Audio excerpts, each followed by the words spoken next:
It's worth the read, especially I think the declaration from a CFPB official that is on the record. It goes through the facts of what happened during this investigation. It's surprising because the CFPB hasn't done this before. Hello, everyone, and welcome back to Keys to Real Estate. I'm your host, Mary Schuster. Well, imagine your company comes under investigation from the CFPB, and eventually that investigation becomes a lawsuit naming both your company and you as an individual. You vigorously defend yourself for years, and eventually you settle the case. And then comes an election, a change in administration, and new leadership at the Bureau. And the next thing you know, the Bureau itself, your adversary in the matter, files a motion to vacate the judgment. They also file a memorandum in support of that, and they file a declaration that supports many of the arguments that you've been making the whole time. They even want to give you your money back. Does that sound too good to be true? Well, it happened for Barry Sterner, the owner of Townstone Financial. The industry reacted with shock and surprise as the news reverberated through our ranks. And we've got one of the attorneys on the case with us today to break it all down. And hold on to your hats because it's a bit of a wild ride. But please enjoy the retelling of an incredible story from the former CFPB senior counsel and one of the attorneys who represented Townstone Financial, Mr. Rich Horn.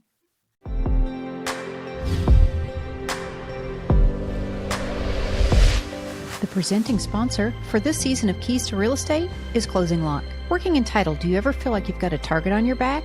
Every year, $2 trillion moves in and out of escrow accounts in the United States. Fraudsters are watching and waiting for one wrong click, one unsecured email, just one oversight. And then just like that, your client's life savings are gone. That's where Closing Lock comes in. Closing Lock provides title companies a secure, all-in-one platform to prevent fraud, protect funds, and streamline closings. Over 1 million home sales have closed safely without incident in Closing Lock. The fraudsters only have to be right once. Title companies have to be right every time. Closing Lock has your back. Visit closinglock.com today to learn more. Rich Horn, welcome to Keys to Real Estate.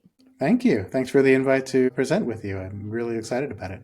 Well, we have a lot to talk about. For those that don't know, you had been working on a case for a long time with Townstone Financial and the CFPB. For those that haven't followed along this case, we've put together a bundle of some of our coverages from our printed publications so that people can get caught up, because we need to start with the new developments today. Rich, if we can, let's rewind a little bit to last fall when I think you guys had negotiated a settlement on that case. Yeah, I mean, we could rewind back many, many, many years to when the case started. Right. Remember that guy, Richard Cordray? I remember him, yeah. So he was the one who was the head of the CFPB way back when, in those ancient old days. And the investigation of Townstone Financial, and actually was CFPB had started the investigation of Townstone with a number of other non-bank mortgage companies. So it wasn't just Townstone Financial. That happened in 2017 with the receipt of a CID. And after a number of years of that investigation getting heated up, and then after we'd respond, not hearing anything, and back and forth, in 2020, I think that was like a year after we submitted the NOR response. So a year of silence after that, called up and said that they were going to file suit. So that was in 2020, and the case wound its way through the court system. I know you have articles on this, so I don't need to rehash all the facts, but one of our main arguments was that the regulation that the CFPB was enforcing was outside of the authority of the statute, the Equal Credit Opportunity Act, specifically the Equal Credit Opportunity Act, or ECOA for short. Its statutory boundary stops at applicants, people who've actually applied for credit. And the CFPB's Regulation B, that supposedly implements ECOA, goes much further. It goes to prospective applicants, which is way past the boundary, because the way the CFPB is interpreting prospective applicants, that could be anybody under the sun. In this case, with the facts of the Townstone case, the CFPB was alleging that anybody who might hear Townstone's radio show on AM talk radio is a prospective applicant. You just by dialing in and listening to a brief snippet of the show, you've now become a prospective applicant under Regulation B without even knowing it. We argued that that was outside of the statutory boundary, and we got a very favorable decision from the district court on our motion to dismiss the case based on that argument. The district court found that yes, the language of ECOA is unambiguous. It applies to applicants and not prospective applicants. But the CFPB appealed. That case went to the Seventh Circuit Court of Appeals. And while we thought that the hearing before the three-judge panel in that case was pretty even-handed, and one could say weighed a little bit towards our side of the arguments, we ended up getting a bad decision from the Seventh Circuit, which I think every legal scholar who's really looked at these issues recognizes it was a bad decision. It happened, it's interesting, it happened after Loper Bright, the Supreme Court decision that overruled Chevron. I guess we weren't planning to get into Chevron, but basically Chevron, which used to be a judicial doctrine that was on the books, said that courts should defer to agencies' interpretations of ambiguous statutes. And courts were really taking that too far and just deferring to agencies on statutory provisions that really the court could have interpreted on its own. In this case, you had the district court saying that ECOA was unambiguous, so you didn't get to the agency's interpretation. And then Loper Bright happened, which overruled Chevron, which the CFPB had been relying on in its arguments in the case, saying, hey, it's ambiguous what's an applicant. It's also ambiguous what the CFPB's discretion is to issue rules under ECOA, and so you should court defer to the CFPB's interpretation. But Loper Bright changed that and said, no, courts have to interpret the statute. And even after that, the Seventh Circuit basically, in its decision, said, well, the CFPB has vast regulatory authority under ECOA, so they can issue this reg. It's up to them, which seems totally an opposite to what the Supreme Court said in Loper Bright, which is that courts have to interpret the statute. That statute, if it's unambiguous, is what rules the day. And so a lot of people think that opinion was really poorly decided. But to go back to the district court at this point, our client had been fighting this since 2017, and it wasn't just the company Townstone Financial, but it's also Townstone's owner, Barry Sterner, who is named personally in the lawsuit. So he's fighting this personally as well. Just the personal toll as well as the financial toll. I mean, that just weighs on somebody, and I can totally understand the decision to settle. We ended up negotiating with the Bureau, I think, a much lower penalty amount than the Bureau has had in any past discrimination case of this type, any past redlining case. If you look at past redlining settlements from the CFPB, they were in the millions of dollars, and this one was, I think, $105,000. So, to get that good of a deal from the Bureau is kind of unheard of, and it would enable our client to walk away from this lawsuit, not have to think about it anymore and incur any more costs.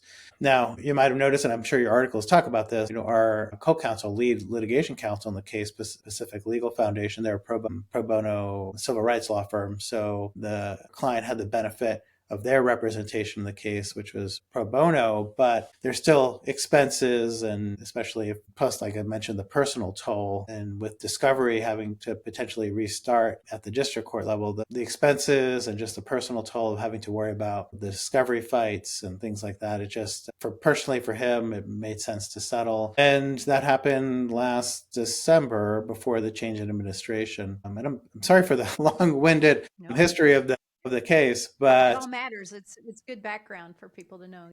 Great. And so we can get to what's currently happening in the case. As you know, there was a change in administration earlier this year, and change in leadership at the CFPB, and the current CFPB leadership and counsel for Townstone filed a joint motion to essentially vacate that settlement. There's documents supporting that motion. Your listeners can find that on the docket. It's worth a read, especially I think the declaration from a CFPB official, Dan Bishop, that is on the record, and you can find that, like I said, on the docket. It's goes through the facts of what happened during this investigation, and really, it's very concerning what happened with the CFPB staff during those 3 years of the investigation before they decided to sue. What was going on there? And I'll stop there to see if you have any Yeah. questions.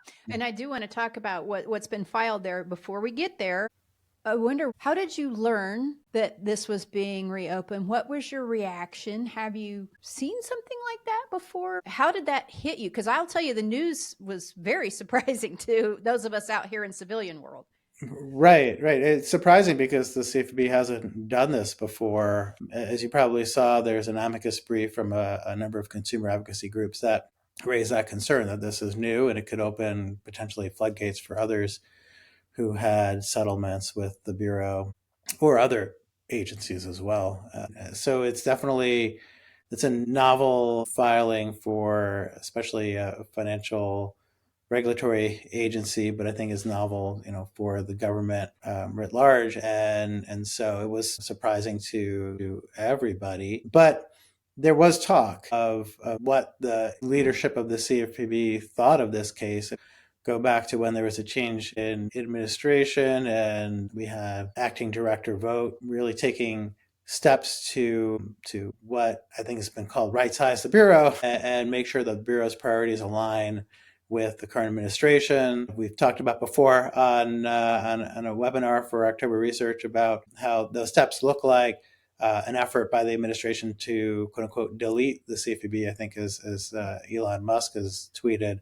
But throughout that, there were statements by the White House about this case. I think there was a press release that mentioned this case, the CFPB going after and targeting individuals for essentially statements that the administration then didn't like, and even acting director Vogt cited this case as well. So it was known that they were using this case as an example of where the CFPB before had gone wrong. And using is not, I guess, the right word is citing, I should say, this case, because they weren't using it at that point in kind of any nefarious manner. It was just on its face, this case, I think for most even-handed and reasonable observers, is just an absurd lawsuit. It's really wrong-headed move by the CFPB to go after a tiny, tiny mortgage company. I mean, the Townstone Financial at the time was one office at the time of the facts of the case. So the facts of the case deal with 2014 to 2017. There were one office, 6-employee mortgage lender in Chicago,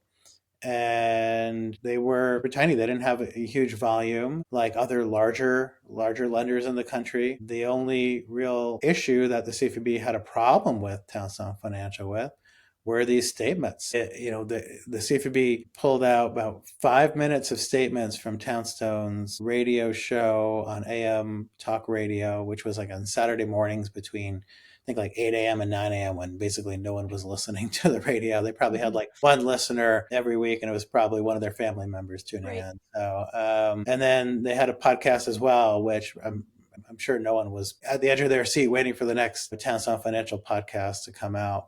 So. But the CFPB downloaded all of them, listened to them all, and found 5 statements that they found to be offensive, essentially. They didn't like the statements, and that became the crux of their case. There was nothing else during the investigation like the CFPB does in all their redlining investigations. Look through thousands and thousands and thousands of Townstone emails and found no evidence of discrimination. I think the only other things that the CFPB cited in the complaint were that CFPB, again, Townstone, which again was a 6-employee company, that they, out of the 6 employees, did not have an African American loan officer. They did have other minority staff, including loan officers. They had a Hispanic loan officer. They had minority loan closers, including African American loan closers, but they didn't have an African American loan officer, which also screams of quotas, right? A hiring quota.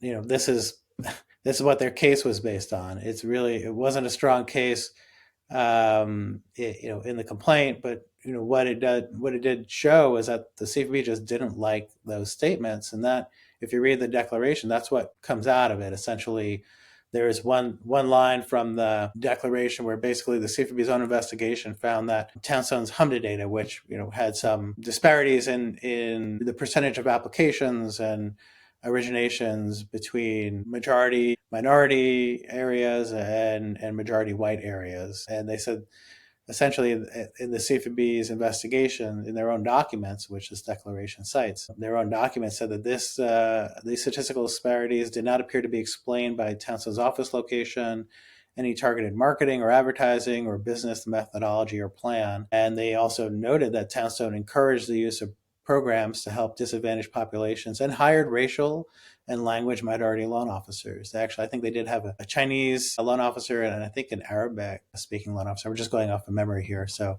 might be, not stating the right languages, but this was a diverse company, and this is what the CFPB found in their own investigation. But the CFPB staff during the investigation didn't tell the director at the time this. They told the director that the investigation revealed, and this is a quote from the declaration, the investigation revealed direct evidence of discrimination. Well, they're saying one thing in their own documents describing the investigation, another thing to the director. So it's why, and I'm bouncing around a bit on issues here, but this investigation was problematic from the start.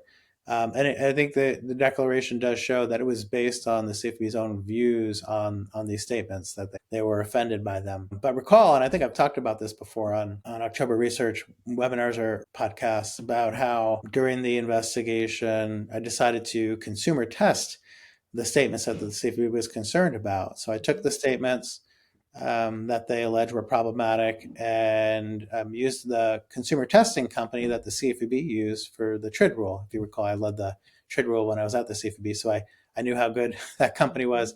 Now they're called Kingsley Climate Communication Group. I think that's the name of the company.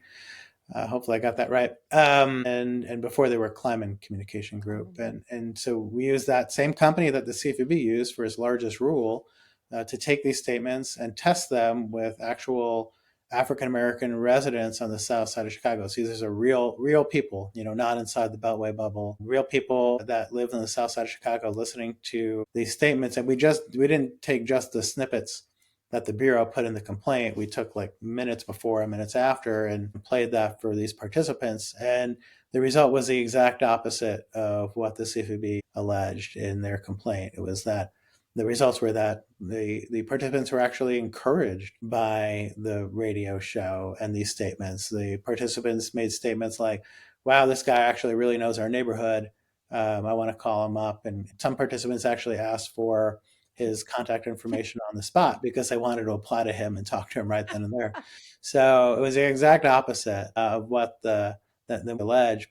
They didn't care. They were offended, even though they didn't have any evidence that there was actually discrimination. They just didn't like these statements, and so decided to sue him. And that's viewpoint discrimination, which is not allowed under the First Amendment. Also, these statements were social commentary, political speech, and social commentary, which we argued to the Bureau, and also in our briefs in the court. But it's clear. This is I should back up a little bit. This was a AM radio show where the topics were political. It was on a political talk radio station, and so you can't talk about mortgage or real estate for an hour. So they would talk about things that were happening nationally and locally from a political standpoint.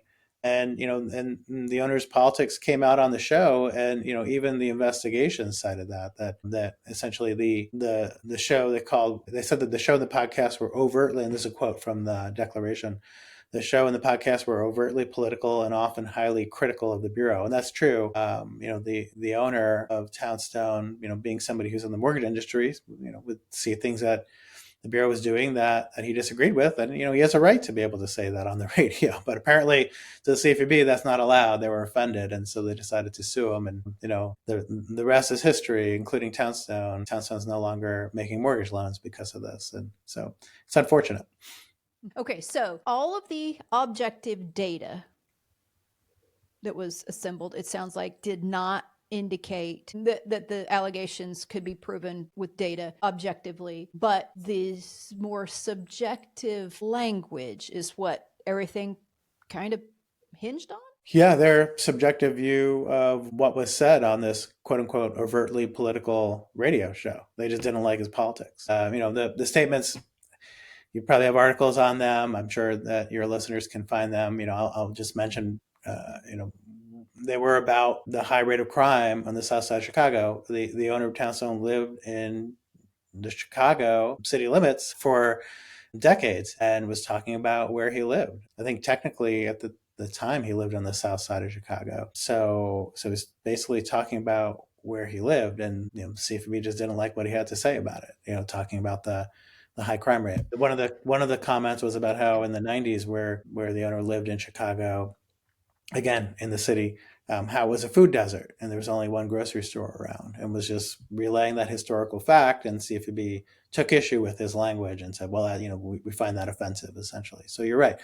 There was the CFPB runs its HMDA analysis, and the way they do a HMDA peer analysis for these redlining cases. And we should, be really interesting to get up a level and just talk about this theory in general too. But so maybe I'll do that right now. So the way they build these cases, these redlining, or I like to call them marketing discrimination cases, because they don't involve any actual applicants or consumers. It's just focused on the lenders' marketing, where their branches are, the demographics of their loan officer staff. But the cases really hinge on the lender's HMDA data. What the CFPB does is take the HMDA data and does what they call a peer analysis, where they compare the percentage of applications from majority minority census tracts in the MSA, or metropolitan statistical area, so essentially the city, or larger area around the city. They compare the percentage of applications and originations from majority minority census tracts of that lender to the average of all of their quote unquote peer lenders in the MSA. And so they're not they're not looking for any evidence of actual discrimination. They're just comparing lenders against some made up, average peer lender. It's like, and they say whether you're statistically significantly lower than the average of the peer. So if your percentage of applications and originations compared to the average of the peer lenders is statistically significantly lower than the average, then they say that there must be something going on there. You must be discriminating. But it's just the way that they're analyzing the data, right?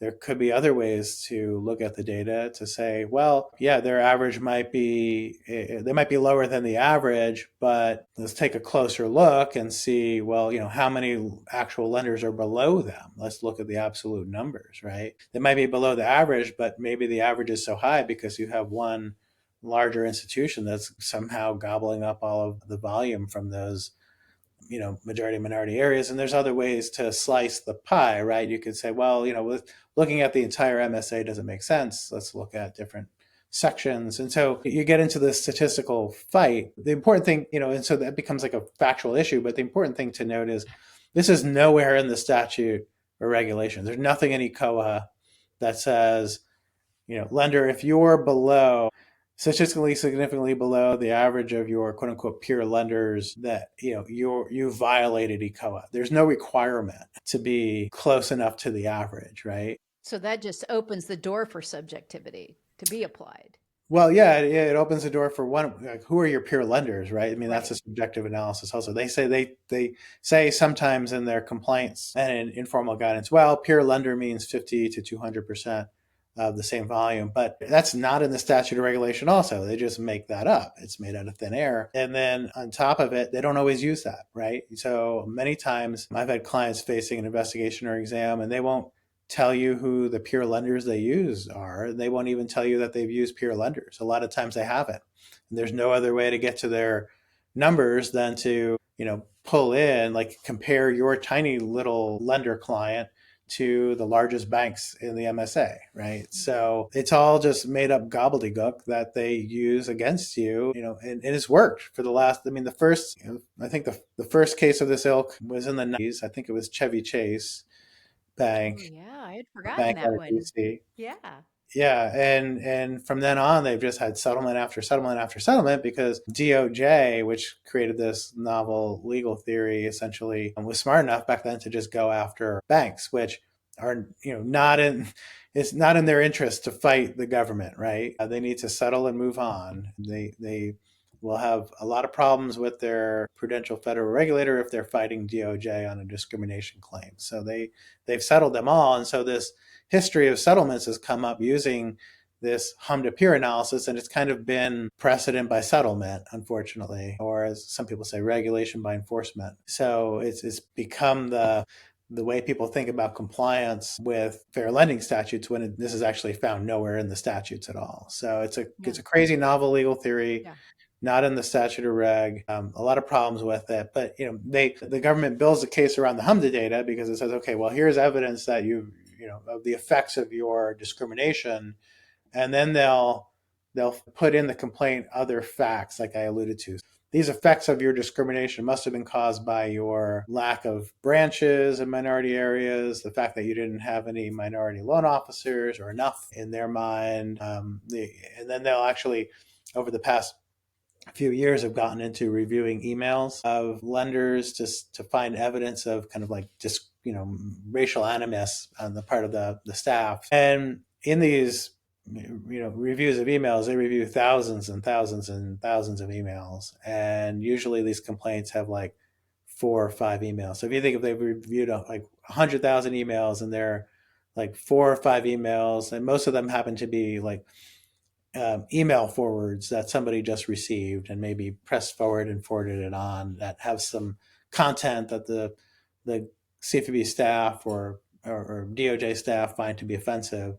That gets thrown in there also as evidence of the entire institution's intent to discriminate. This theory has a lot of problems. Unfortunately, Townstone's the only lender that's actually chosen to fight. There was one case, I think it was right at the beginning of the end of the second Obama term and beginning of the first Trump term. I can't remember exactly what the year, but it was a bank called Climb Bank, and they actually filed a motion to dismiss in their case. But their arguments weren't really fighting the legal theory; it was just fighting the fact that these issues weren't brought up in their supervisory examination, and it was only just brought up in the DOJ's lawsuit, and so they were fighting a different issue in that case, but.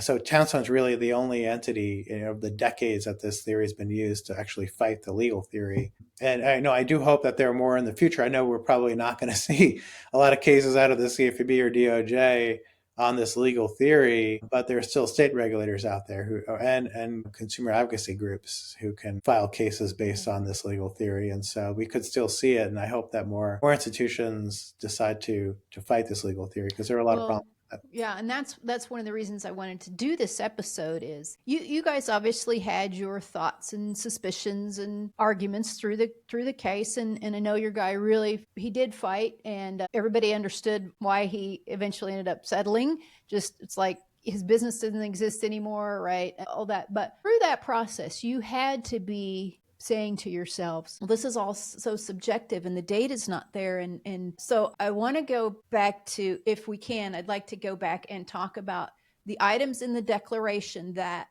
when you read it, you thought that you were either very surprised to see it or that confirmed something that we thought. We just didn't have the eyes into their process to know how they got there. And it sounds like there's some of those statements in that declaration. Are there some we can talk about? Sure. I alluded to the ones that really stood out to me, or I mentioned them, not just alluded to them. But I think the declaration really does a good job of explaining how the CFPB ended up filing the lawsuit. Right. It does indicate that the enforcement staff was really not giving the complete picture to the director at the time, Director Kraninger, and that's unfortunate. I think there, like to have internal documents that say that there's no evidence of intentional discrimination, and then say to the director in a memo, we found direct evidence of discrimination. There's a Yeah. disconnect there. And just to clarify for people who aren't as familiar with this process as you are from having worked there and been involved there, is it typically the director's decision based on the information of whether something gets filed or not? So the director has the ultimate decision of whether to file the lawsuit or not. Their internal processes and procedures to get the information up to the director. I think that the memo doesn't get into the declaration, I should say, doesn't get into what those processes were. Just that the director was not served well with accurate information. Sounds like. That's what it looks like. It looks like the director was asking from the declaration. It looks like the director was asking questions that weren't getting directly answered Okay. by the enforcement staff. At least there's from the declaration, there's not evidence that they did directly answer those questions. And I think it also does show that CFPB staff had a certain viewpoint on these statements, and that really drove the case. There was nothing else that they cited. Again, there were no other emails. There were really no other facts other than that this 6-employee company didn't have an African American loan officer, which really just speaks to having a hiring quota, which again would be illegal to have such a hiring quota under civil rights employment law. So I think that it really does show that this case was totally based on the statements, which is a violation of the First Amendment. This was political speech, as the CFPB staff noted in their own documents, and that's the highest form of protected speech under the First Amendment. Wow. Well, so we know we're in uncharted waters because the CFPB has never come and reopened a case that they had settled previously. So we've covered, I think, the latest, and thank you for that because we need to all follow along with this. What's next? Yeah, so in this case, there is an amicus brief, I think, which I mentioned before, filed by a number of consumer advocacy groups, um, arguments before the court in opposition to the court granting this motion. I think the watchers of the case should stay tuned to see if if there's a hearing. There will be further filings in the case in response to the amicus brief, but we'll see if the judge requests a hearing. And right now, I just need to wait and see. What could potential remedies look like for the client? So they're asking for the settlement to be vacated and a refund of the penalty, and that would be the remedy in this case. Whether the court grants that or not, like I said, remains to be seen. But that's the remedy being sought. Well, may you live in interesting times. That'll curse, and we do, don't we? Speaking of, if I can change course a little bit and ask you as a CFPB alumni, there's a lot going on at CFPB right now. Our readers and listeners, watchers are staying real keyed in on the events there. I just thought as I'd take advantage of this time together and ask you as an alumni, what are some of your impressions and what are you hearing? What's going on? Yeah, I'm encouraged that the Senator Tim Scott, the Senate Banking Committee, actually was reported to say that there'll be a full Senate vote on Jonathan McKernan's nomination sometime over the next couple months. I think that other reporting said that this to be expected in May. So I think that will having a permanent director just helps an agency, I think, just knowing that, okay, this is who the director is going to be over the next, 4 years or more. And so I think that'll be a positive development. Right now, it looks like the acting director's hands are still tied. I mean, the appeal of the preliminary injunction granted by the DC District Court is in the DC Circuit right now, and they did grant a motion for an administrative stay, but that was with the understanding that the previous freeze order that was essentially agreed to by the acting leadership in the district court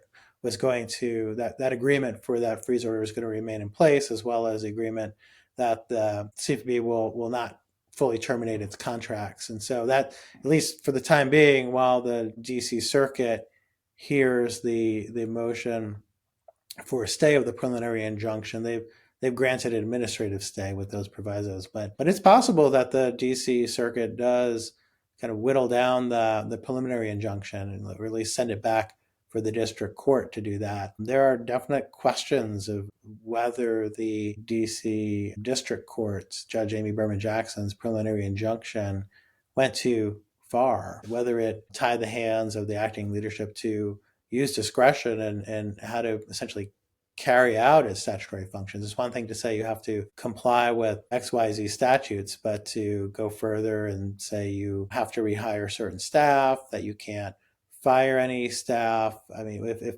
the current acting leadership wanted to do a RIF, a reduction in force, of not the entire CFPB staff, but a smaller number of staff, should the current acting leadership be denied that capability by the court? Is that within the court's power to bind the executive branch from that kind of those discretionary decisions of how to carry out the agency's functions? That's a really important question that the DC Circuit seems to be grappling with now with respect to the preliminary injunction, whether to narrow it. Yeah.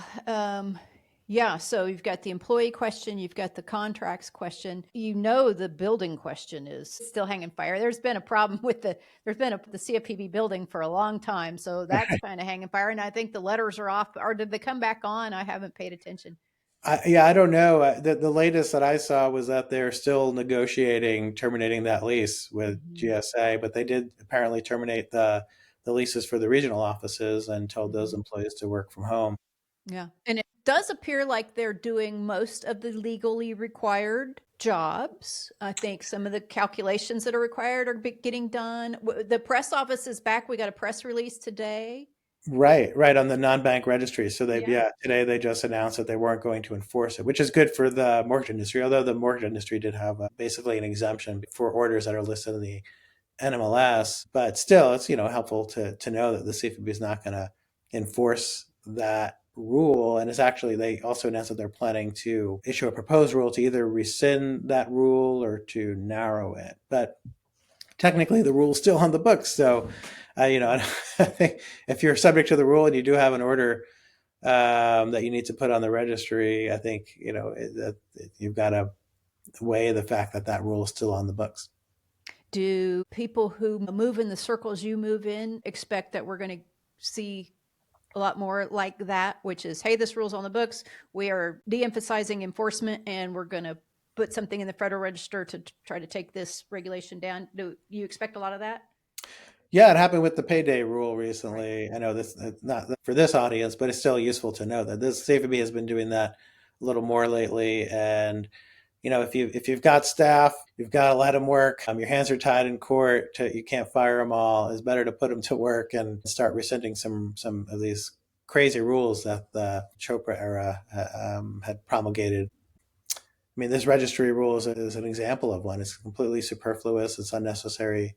There's really no benefits, just liability for the industry. And so I'm glad that the CFPB is looking at rescinding that one. Who knows how far this will go? I mean, there are definitely other regulatory reforms that the CFPB could and should undertake. Although, like I said before, I think we're expecting a full Senate vote on nominee McKernan's nomination.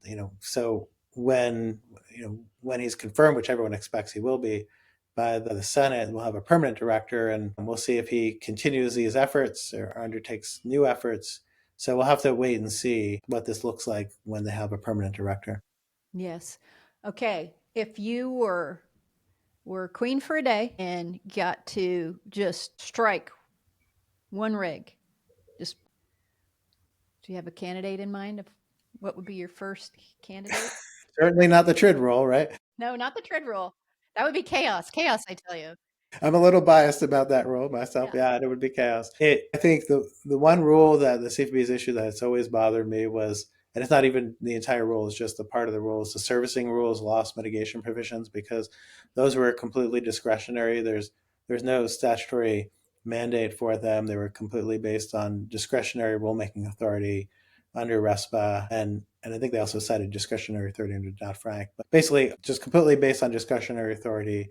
So it's just made up. I think that one would be ripe for the new leadership, either the current acting leadership or new permanent leadership to look at. Again, I think the servicing industry that's already put in a lot of time and expense and has complied with the rule for many years now. They might have a different viewpoint on whether that rule should be rescinded, but just from a rule-making standpoint and complying with the rule of law, I think that rule goes too far. It's a, like I said, it just used discretionary authority and probably does violate the major questions doctrine. Well, I have to say, on behalf of everybody that's out in operations world who's trying to do things right, implement right, understand what's been placed before them so they can do business in a good way. Thank you for being out sort of fighting that fight, getting clear definitions so that businesses, I know there are bad businesses out there. I don't happen to know any of those business owners. Generally, the people that consume our education are on the right side and want to remain on the right side. So just on behalf of everybody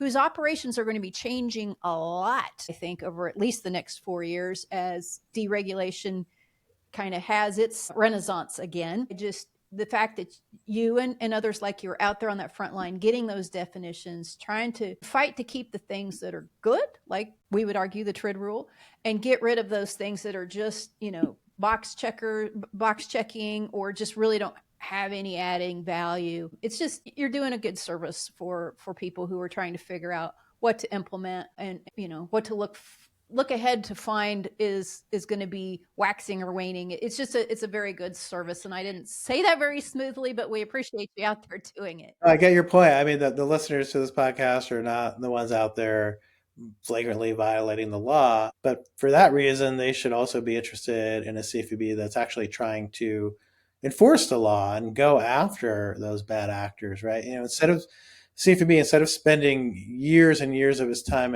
and so many litigation resources on this Townstone Financial case, where they're just going after a guy for 5 statements that amounted to like 5 minutes of radio airtime, just because they didn't like those statements, they could have used all those resources. It's just a waste of resources. They could have used those resources on going after actual bad actors. But unfortunately, the Cordray era, the Chopra era of the CFPB was under those directors was more interested in and I guess also, unfortunately, the Kraninger era, although the declaration does point to some bad activity by the enforcement staff, which may have led to this lawsuit being filed by Director Kraninger, but definitely under Cordray and Chopra, the CV was interested in novel legal theories, expanding its jurisdiction, going after companies that weren't really bad actors, but just gave the CFPB the best headlines and the CFPB the ability to push the envelope on legal theories. And that's a waste of time because you're not actually going after companies that actually are definitely harming consumers. You're going after press releases and those, super sexy cases that will get talked about at your cocktail parties. Or be good for you politically when you're nominated for your next position. But there are there's good and bad people in the world. There are bad actors out there, and the CFPB should be spending its time going after those bad actors rather than just going after really interesting legal theories and press releases. And that's one thing I'm heartened by. The press release today by the CFPB, where they said, look, we're not going to be enforcing that silly non-bank registry rule. We're actually going to spend our time, and this is a quote from their press release, focusing on, quote, pressing threats to consumers. That's what the CFPB should be doing, right? And that helps companies that are actually trying to obey the law. That's to get the bad actors out of the marketplace so that there's a level playing field. And so I think listeners to the podcast, although everyone can have their disagreements with how the current acting leadership has gone about trying to make changes to the Bureau. And I think there are some statements that weren't helpful on Twitter and the like. But the fact that it appears the CFPB is trying to currently focus on actual threats to consumers, that's different from the past leadership of the Bureau. And I think that should be encouraging. Well, as somebody who moved fairly recently, I finally, Rich, I'm admitting this to you. My 2, I think 4 or 5 inch binders of the printed Dodd-Frank Act, I finally got rid of. They didn't make the move. And I say all that to say, there's plenty of black and white text on the 4 corners of page. There's plenty of work to do. Right.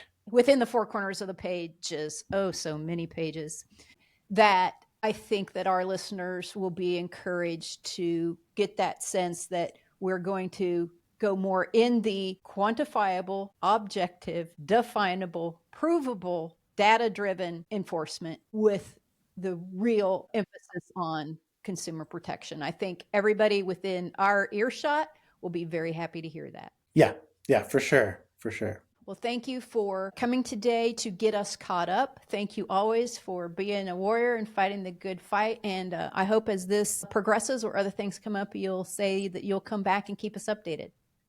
Definitely happy to talk about anything, anytime with you, Mary. It's always a great time. Thanks, Rich. Well, thank you, Rich. It just goes to show you, if you live long enough, you'll eventually see just about anything and everything happen. That one is one for the books. Now, if anyone tuned in would like more information, we have some goodies linked for you in today's show notes. We do have that bundle of articles on the Townstone case if you need to get caught up. We've included a link to the declaration of Dan Bishop that's entered in the case, and that's what Rich was referring to that has a lot of the specific information. And of course, Rich's email address is included in the show notes today too. Oh, and if you like discussing all facets of life working in the real estate ecosystem, join us for the National Settlement Services Summit, June 16 through 18 in Pittsburgh, Pennsylvania. We've linked information for that conference in today's show notes, and we would love to see you there.